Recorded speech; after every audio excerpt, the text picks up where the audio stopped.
കേരള സർവകലാശാല സെനറ്റ് യോഗത്തിൽ പങ്കെടുക്കാൻ ഗവർണർ നാമനിർദ്ദേശം ചെയ്ത അംഗങ്ങൾക്ക് പോലീസ് സംരക്ഷണം ഉറപ്പാക്കുമെന്ന് സർക്കാർ ഹൈക്കോടതിയെ അറിയിച്ചു.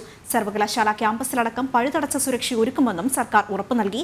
11 സെനറ്റ് അംഗങ്ങൾ നൽകിയ പോലീസ് സംരക്ഷണ ഹർജികൾ ഹൈക്കോടതി ചൊവ്വാഴ്ചത്തേക്ക് മാറ്റി.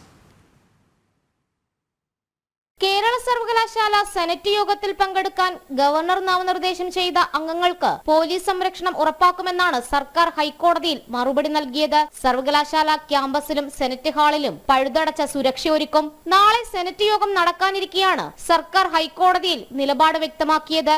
സർക്കാരിന്റെ നിലപാട് അംഗീകരിച്ച കോടതി ഗവർണർ നാമനിർദ്ദേശം ചെയ്ത 11 സെനറ്റ് അംഗങ്ങൾ നൽകിയ ഹർജികൾ ചൊവ്വാഴ്ചത്തേക്ക് മാറ്റി. സെനറ്റ് യോഗത്തിൽ പങ്കെടുക്കുന്നതിൽ SFI, DYFI, CPM എന്നിവിടങ്ങളിൽ നിന്ന് ഭീഷണി നേരിടുന്നു. സെനറ്റ് യോഗത്തിൽ പങ്കെടുക്കുവാൻ അനുവദിക്കില്ലെന്ന് ഇടതു സംഘടനകൾ ഭീഷണി മുഴക്കിയിട്ടുണ്ട്. സംരക്ഷണം ആവശ്യപ്പെട്ട് പോലീസിനെ സമീപിച്ചെങ്കിലും ഫലമുണ്ടായില്ലെന്നുമായിരുന്നു അഭിഭാഷകരായ RV ശ്രീജിത്ത്, TC കൃഷ്ണ എന്നിവർ മുഖേന നൽകിയ ഹർജിയിലെ ആരോപണങ്ങൾ. കാലിക്കറ്റ് സർവകലാശാല സെനറ്റ് യോഗത്തിനെത്തിയ അംഗങ്ങളെ തടഞ്ഞ സംഭവം വീണ്ടും ആവർത്തിക്കപ്പെടാൻ സാധ്യതയുണ്ടെന്നും ഹർജിക്കാർ കോടതിയെ അറിയിച്ചിരുന്നു.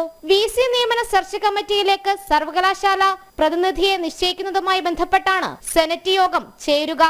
ജനം, കൊച്ചി.